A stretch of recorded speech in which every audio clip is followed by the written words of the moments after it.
Hello and welcome. I'm Megan from Living Light Collective, and today I'm here with another one of my amazing special authors with us, Angelika, all the way from New Zealand.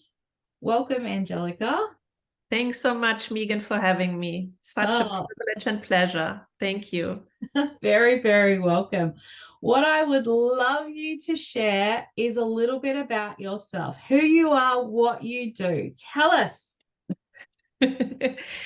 Yes, it's difficult to sum up really because I wear so many hats. I mean, I'm a family person really. I have 2 children and 5 grandchildren. And over the pandemic, I was living with my youngest daughter and her 4 children. She got stranded here in New Zealand, couldn't go back to Singapore. So that was an experience, but it drew me Wow. much closer to the children, of course. Mm, And I'm a healing practitioner. I work with energy, color, aromas. I'm a health coach. Um, yeah, that sums it up a little bit. You know, I do a lot in my professional endeavors, I would say, and I don't stop learning. I love learning. mhm. So it takes me, from one thing to the next thing. I'm very curious. I had to stop myself a few years ago. And just I keep in my bubble now. I educate myself further, but with the things I have been already doing, I don't. I made a decision not to go into another modality or in another pathway.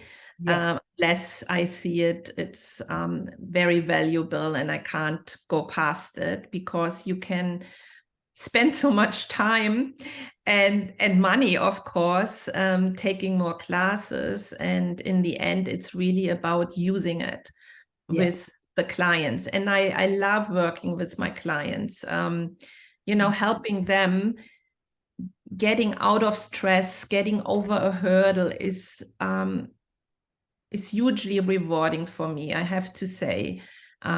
So yeah, so that's really what drives me forward, to help people along who are under health pressure or mental pressure, physical pressure, anything like that. I Mhm. just want to see them thrive in the world. Awesome. And you've got some beautiful tools on board to be able to facilitate that, which is fantastic. They're very, very lucky to have you at their Yeah, service. I think many of my clients would agree with you there. Yeah. Oh, I love being versatile, and like I said, I do work with aromas, so I'm a aromatherapist. That was actually almost the first hat I was wearing, or the first avenue I went down into healing. I'm a nurse or nurse practitioner. yep. That was my very first training into health, but it became very clear to me early on while working at a pediatrician's office that because I saw the same people coming back with the same issue, and in the 80s, skin diseases in kids in Germany was very prevalent, right? So they came back with skin issues all the time, no matter what cream they were prescribed. And I thought there has to be another way. And then after moving to Asia, I was first introduced to Chinese medicine, so acupuncture, acupressure. And I loved the approach, looking at a person really holistically, because a person, if we stay with that example of skin, is so much more than just the skin. In Western medicine, we tend to put everything into boxes, right? But everything is really connected. And until before the Industrial Revolution, 120 years ago, we were looking at people like this. And then the Industrial Revolution came, and suddenly we were looking at the human body like a machine. But the human body is not a machine, right? And the biggest part of the body, what most people forget, is the spirit, the human spirit, right?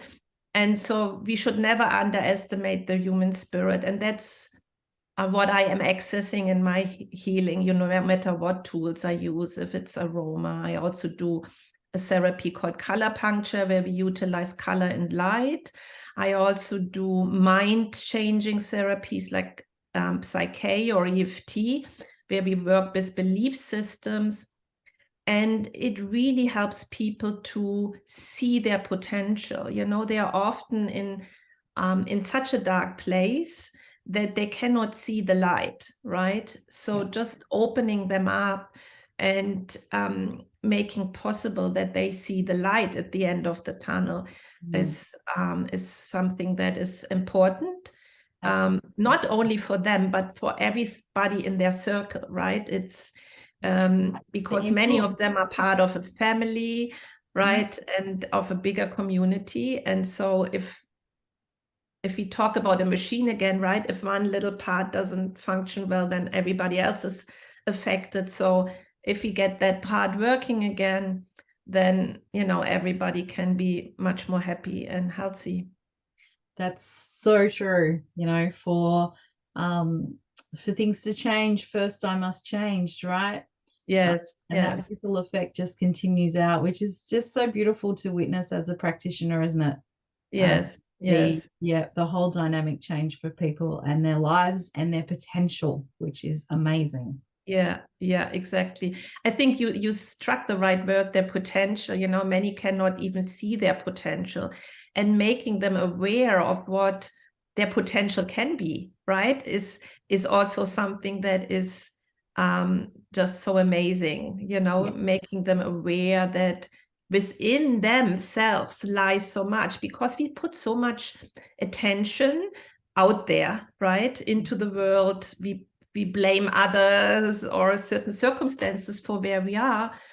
In the end, we have to go inside and see where are we and how do we sit in this entire scenario called life, right?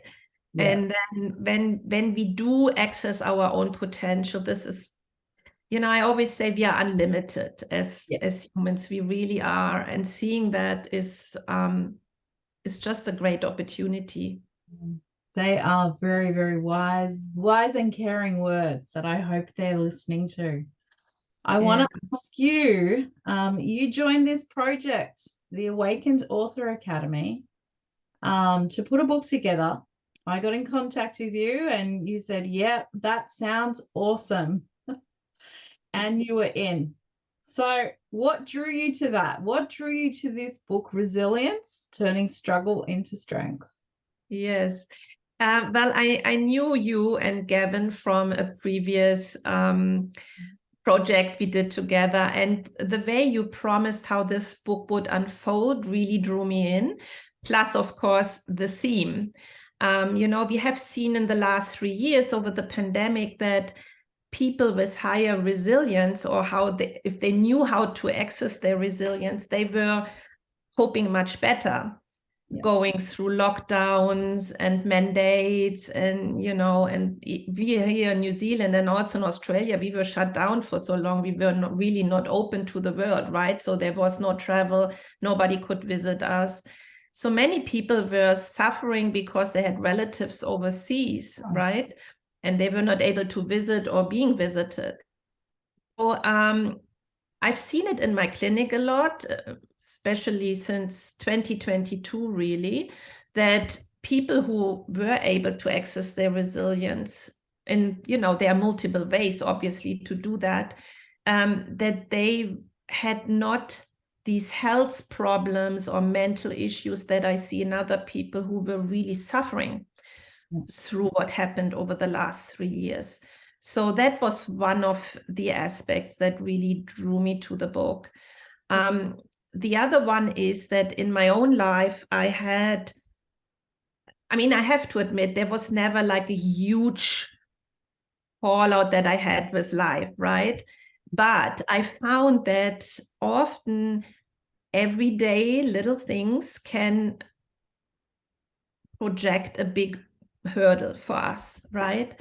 And so overcoming, not being put down by those, but to find a way to overcome those, is something that I found incredibly helpful in my own life. So that's what drew me as well, like giving testimony to that you can access it anytime you want, and it doesn't have to be the end of the world to really gain that ability. But in everyday life, if you see things that are a little bit more difficult, that you just stop and get into the space of accessing that, what you find brings forward your resilience. Yeah, absolutely. Absolutely. And it's such an important tool to have on board, right? And when you find your tools, and that's what I think is beautiful about our book. Yeah.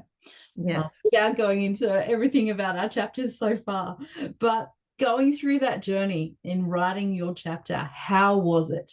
How was it for you? Yes. Well, honestly, I had difficulty containing myself because so many stories came into my head, and boiling it down to something that people could relate to was the most difficult part for me. I could have probably written an entire book myself about it.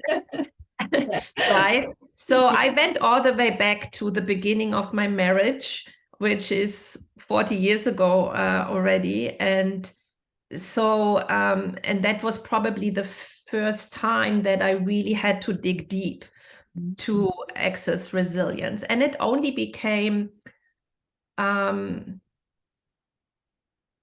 apparent to me much later in my life when I was practicing Qigong and Tai Chi, when I was living in Taiwan, and I eventually became a Tai Chi teacher, that it clicked, and it was like, oh, okay, this was the reason that what kept me going, or what helped me through this entire thing. Yeah. Awesome. Yeah. So anybody else that might be listening to you and thinking, oh, well, I've got some pretty interesting stories that I'd like to tell as well. Yes. What advice would you have for them? Yes.